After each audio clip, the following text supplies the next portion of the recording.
Now एक और question try करके देखते हैं। इस क्वेश्चन में क्या हुआ है, इस क्वेश्चन में आपको कॉट एक्स दिया हुआ है 12/5 and x lies in third quadrant, ये दिया हुआ है। मैंने जैसे लास्ट क्वेश्चन में आपको बताया था कि इस तरह की जो है वो आपको कोई वैल्यू दे रखी होगी और ये बताया होगा कि जो एंगल है वो कौन से क्वाड्रेंट में है।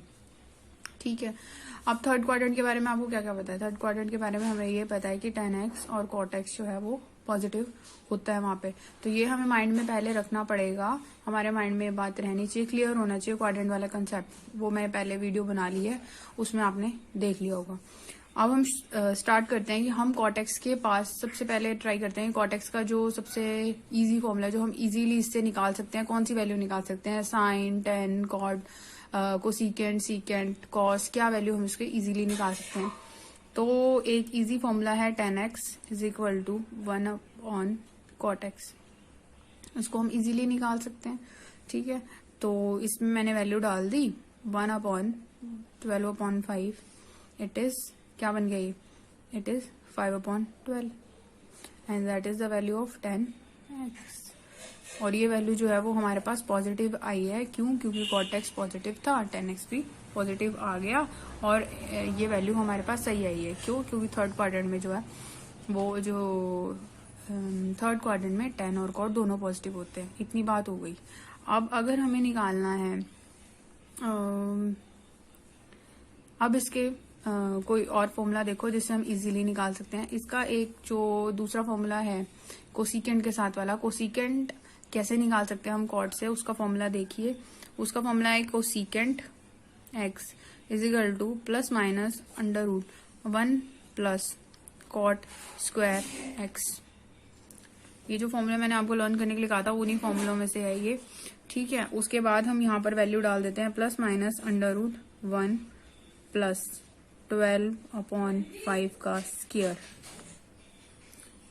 1 प्लस 12/5 का स्क्वायर। तो यहाँ पे आ गया plus minus under root 1 plus 12 का स्क्वायर 144, 5 का स्क्वायर 25। जब आप एलसीएम लोगे तो एलसीएम लेके हमारे पास जो वैल्यू बन जाएगी इट इज 25 प्लस 144 और अपॉन में आ गया 25 is equal to plus minus 169/25, it is plus minus 13/5।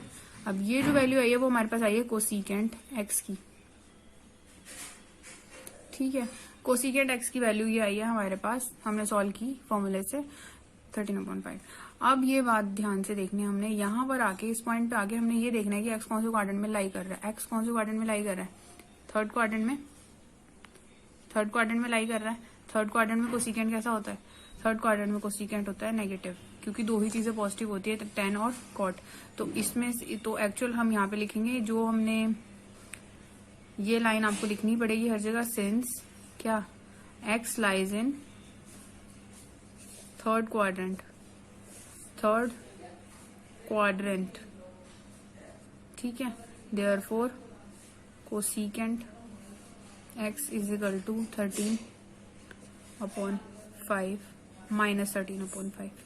और यहाँ पे आप लिखने को ये भी लिख सकते हो cosecant is negative in third quadrant, वो चीज भी आप लिख सकते हो इसके साथ कि cosecant is negative in third quadrant. So this is we take positive को हमने रिजेक्ट कर दिया और नेगेटिव को हम ले रहे हैं, ये चीज भी हम लिख सकते हैं इसके साथ फर्दर। ठीक है, जगह की कमी की वजह से मैं ऐसे लाइन डाली कर रही हूँ, आपको लिखना ऐसे नहीं है। आप यहाँ पर पहले क्या करोगे, पहले tan की वैल्यू निकाल लोगे, ठीक है, फिर उसी के नीचे यहाँ से स्टार्ट करोगे कोसिकेंट का, कोसिकेंट की निकालना, फिर वही जो आप लाइन वाइज निकालते होगे। जगह की कमी की वजह से मैं यहाँ पर कर रही हूँ। नेक्स्ट अगर हमें करें हम सीकेंट भी निकाल लेते हैं, सीकेंट एक्स। सीकेंट एक्स का फॉर्मूला क्या होता है? सीकेंट एक्स का formula plus minus 1 plus tan square x plus minus 1 अब प्लस tan की वैल्यू ऊपर आई हुई है हमारे पास 5/12, इसका स्क्वायर अंडर रूट 1 प्लस 5 का स्क्वायर क्या हो गया 25/144 plus minus under root 144 plus 25 144। ठीक है, is equal to plus minus under root 169/144 that is plus minus 13/12, it is secant x ये हमारे पास सीकेंट एक्स आया है, सीकेंट एक्स हमारे पास ये आ गया, ठीक है। टेन हमारे पास था, वहां से हमने सीकेंट निकाला, कॉट हमारे पास था, वहां से हमने कोसेकेंट निकाला। वही बात है यहाँ पर हम फिर वही लिखेंगे, since x lies in third quadrant and क्या secant is negative in third quadrant,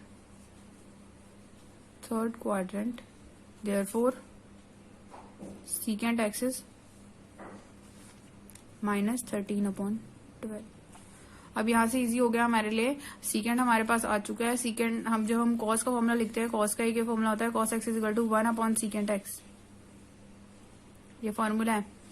तो यहाँ पर वैल्यू डाल दो आप -13/12, तो हमारे पास वैल्यू क्या आ जाएगी, cos x की वैल्यू हमारे पास आ जाएगी क्या, -12/13। और नेगेटिव होता है थर्ड क्वाड्रेंट में cos, तो नेगेटिव वैल्यू आ गई हमारे पास, ये वैल्यू आ गई है, सीकेंट की वैल्यू आ गई है हमारे पास, ठीक है। और जी हमें क्या क्या चाहिए था, 10 की वैल्यू हमारे पास आ चुकी है, कोसेकेंट की वैल्यू भी हमारे पास आ चुकी है। अब हमारे पास क्या रह गया, साइन की वैल्यू निकालना। साइन की वैल्यू आप इससे निकाल सकते हो, मैं यहीं पे निकाल रही हूँ, आपने नेक्स्ट पेज पे। तो यहाँ पर साइन की वैल्यू, साइन का फॉर्मूला क्या होता है, sin x = 1/cosecant x, वैसे ही निकालने से हमने सीकेंट से कॉस की निकाली है, 1/-13/5, ठीक है। तो ये रेसिप्रोकल हो जाएगा इसका, तो हमारे पास sin x की वैल्यू आ गई कितनी, -5/13, ये -5/13, तो ये वैल्यू आ गई। अभी हमारे पास सारी वैल्यूज आ गई हैं अकॉर्डिंग टू, ये मैंने सिर्फ आपको एक एग्जाम्पल सा बताया है कि भाई किस तरीके से आप, जरूरी नहीं है कि साइन और कॉस की वैल्यू ही दे रखी हो, कॉट की वैल्यू दी हो सकती है, कोसेकेंट की वैल्यू दी हो सकती है, और आपको बाकी सारी वैल्यूज निकालने के लिए बोले, और जरूरी नहीं है कि वो rest of the all trigonometric functions आपको निकालने के लिए बोले। वो ये भी कह सकता है क्वेश्चन, ऐसे भी आ सकता है कि कॉट की आपको दे रखी है, वो सिर्फ बोलेगा कि कोसेकेंट की वैल्यू निकालो, या सिर्फ कोई इन सब में से कोई 2 वैल्यूज निकालो, ठीक है। ये मैंने सारी वैल्यूज आपको निकाल के दिखा दी है, तो ट्राई करो इनको।